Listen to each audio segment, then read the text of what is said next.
kasih. Di sini saya berada di madrasah. Madrasah.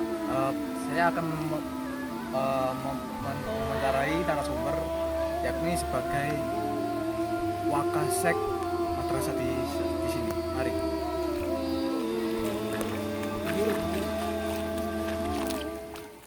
Assalamualaikum warahmatullahi wabarakatuh. Waalaikumsalam. Saya Pasha Sari. Saya dari mahasiswa yang Jember, prodi manajemen pendidikan Islam.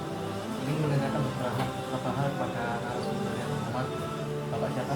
Oh, bukan bapak, saya masih masih adik-adik. Sama mewakili. Mas siapa? Tri Cahya. Mas sebagai Bendahara sekolah. Oh iya, bendahara. Jabatan secara struktural bendahara sekolah. Tapi juga wakil karena kemana-mana ini ya. Asisten pribadi. Anak saya ini gayanya tak goblok, aslinya pinter kan. Pinter. Ya gimana? Oke. Baik kepada Bapak Mas Tri. Iya, Mas saja. Kayak bapak. Orang tua ada. Mas Tri. Iya, Tri Cahya. Tri Cahya. Yang pertanyaan pertama, bagaimana definisi kepemimpinan menurut panjenengan?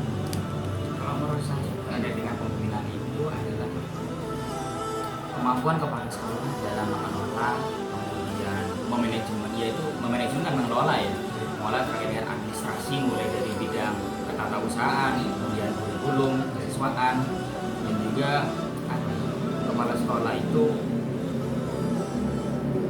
mampu memberikan koordinasi atau integrasikan dari beberapa tugas yang ada di bawahnya. Soalnya begini, jadi kepala sekolah itu bisa dikatakan kepala sekolah kalau pertama beliau itu belajar dari bawah.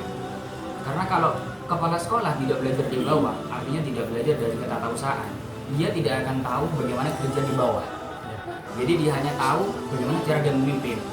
Ketika ada tugas, ini kerjakan seperti itu. Tapi kalau tahu dari bawah dulu, beliau menjabat dari bawah, artinya dari staf tata usaha, pastinya kepala sekolah itu dalam memimpin ketika dia menjadi kepala sekolah, dia tahu kapan dia harus memberikan tugas kepada ketatausahaan, kapan dia harus memberikan tugas kepada wali kurikulum, kapan dia harus memberikan tugas kepada mahasiswa.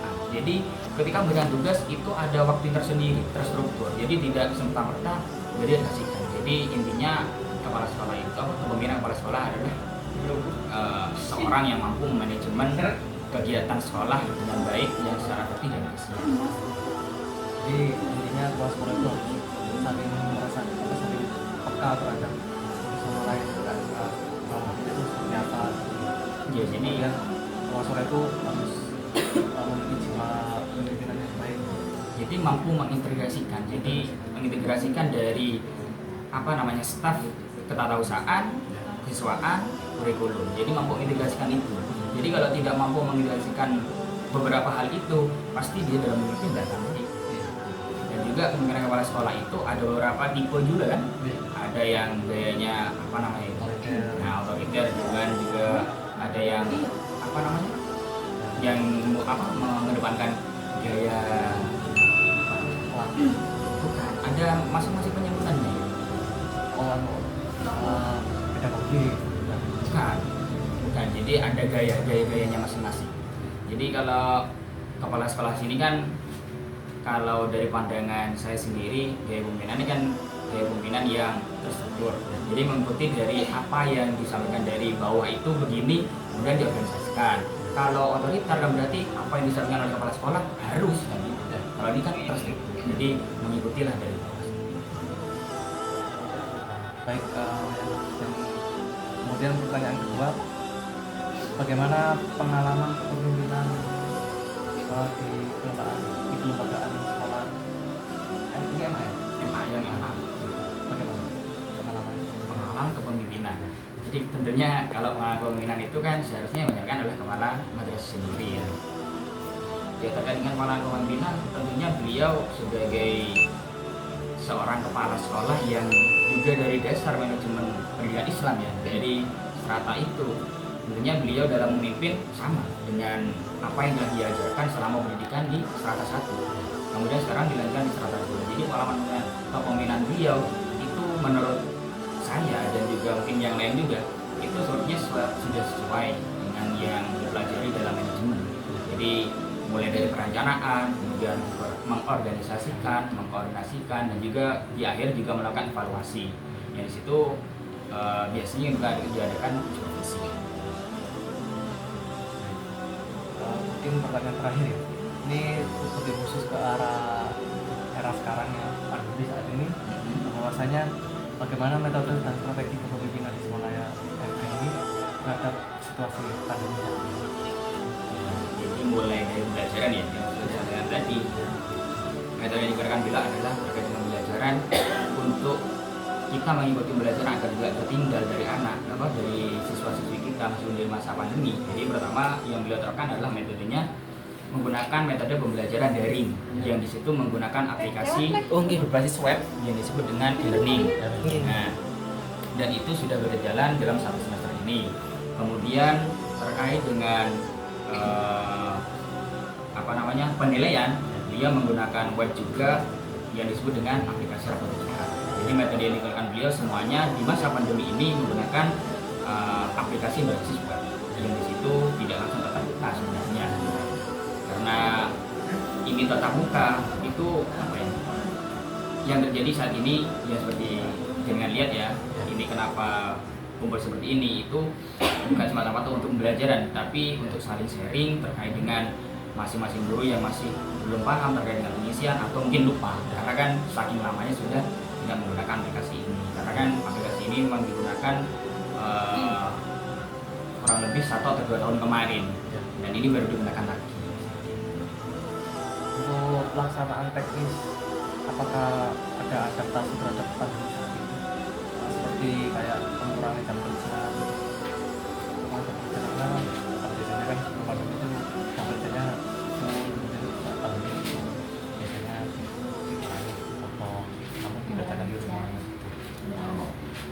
Kalau yang seperti itu, sepengetahuan saya itu tetap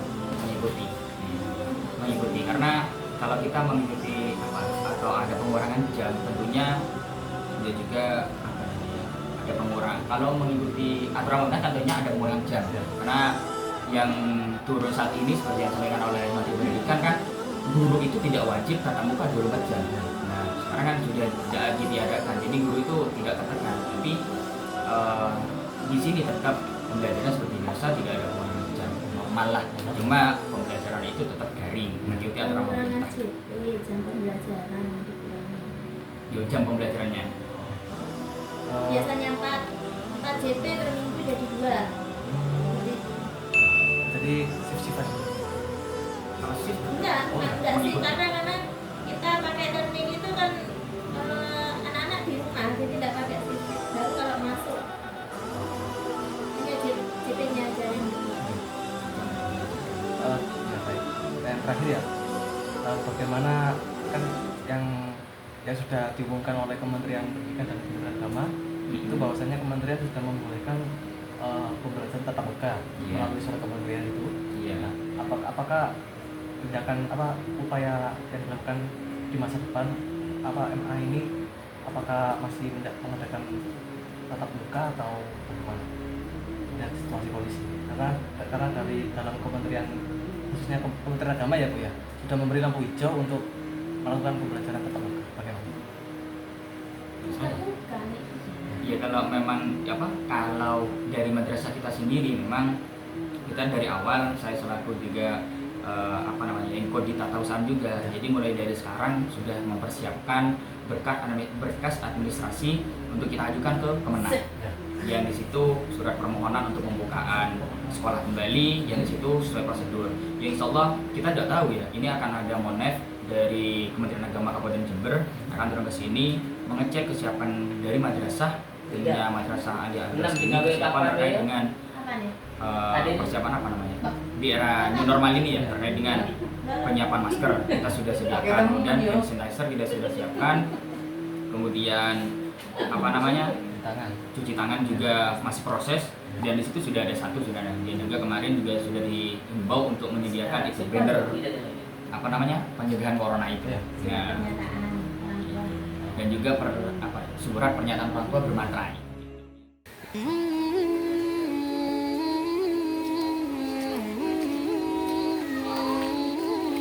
Baik, itu tadi penjelasan singkat dan jelas terkait bagaimana strategi kepemimpinan di lembaga madrasah di sini.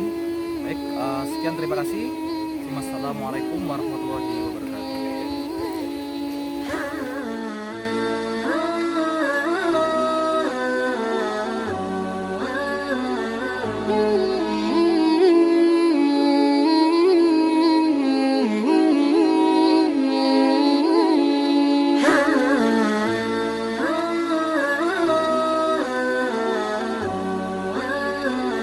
Thank you.